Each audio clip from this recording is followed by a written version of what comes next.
Hello guys, તો આજે આપણે એકદમ ઇઝી અને ટેસ્ટી રેસીપી બનાવીશું બટાકા અને ડુંગળીના શાકની. તો સૌથી પહેલાં આપણે 2 બટાકા અને 1 ડુંગળી કાપીને મૂકી દઈશું.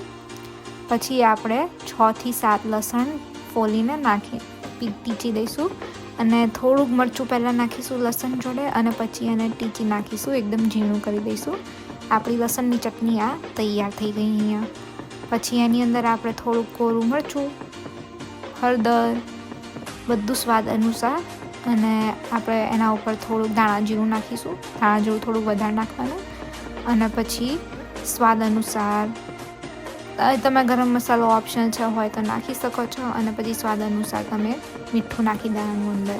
એટલે 2 ચમચી બરાબર છે, મારે થોડુંક વધારે પડી ગયું હતું. અને પછી અંદર થોડુંક પાણી રેડીને અને આપણો મસાલો તૈયાર. આ મસાલાથી એકદમ કાઠિયાવાડી સ્ટાઈલનું શાક બનશે અને બહુ જ ટેસ્ટી લાગશે. એટલે આ તમે જરૂર ટ્રાય કરો. પછી આપણે કુકરની અંદર 3 ટેબલ સ્પૂન ઓઇલ લઈને એના ગરમ થવા દઈશું. પછી એની અંદર એકવાર ગરમ થઈ જાય તેલ એટલે આપણે રહી નાખી દઈશું. પછી રહી થોડીક ફૂટે એના પછી આપણે અંદર નાખીશું જીરું. એટલે થોડુંક સરખી રીતે ફૂટવા દેવાની રહી. પછી આપણે જીરું એડ કરીએ અને પછી થોડુંક ખુલ્લું કરી દેવાનું એટલે ફટાફટ ફૂટવા માંડે. અને પછી એકદમ સરસ રીતે રાઈ અને જીરું 2 ફૂટી જાય એટલે આપણે અંદર ઓનિયન અને આપણે બટાકું કાપ્યું હતું એ અંદર એડ કરી દઈશું. એટલે ઓનિયન નાખીને થોડુંક સોતે કરી દઈશું ફટાફટ. અને પછી આપણે અંદર બટાકા પણ નાખી દઈશું અને પછી એને હલાવી દઈશું અને સરખી રીતે એકદમ હાઈ ગેસ પર એને આપણે ડુંગળી થોડીક ટ્રાન્સપરન્ટ થઈ જાય ત્યાં સુધી આપણે હલાવી જવાનું.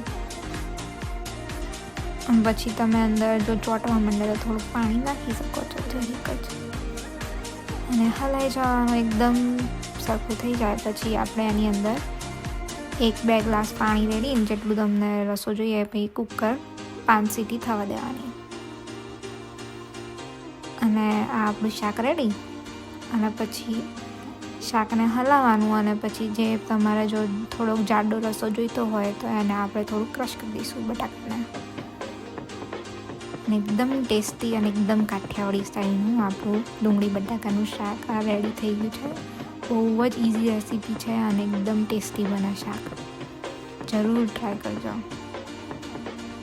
આ જો મેશ કરી દીધું એટલે આપણું એકદમ મસ્ત રસાવાળું શાક તૈયાર. ચલો ગાઈસ, બીજી રેસિપીઝ માટે સ્ટે ટ્યુન અને આ જરૂર ટ્રાય કરજો અને લેટ મી નો કેવું ટેસ્ટ થાય છે.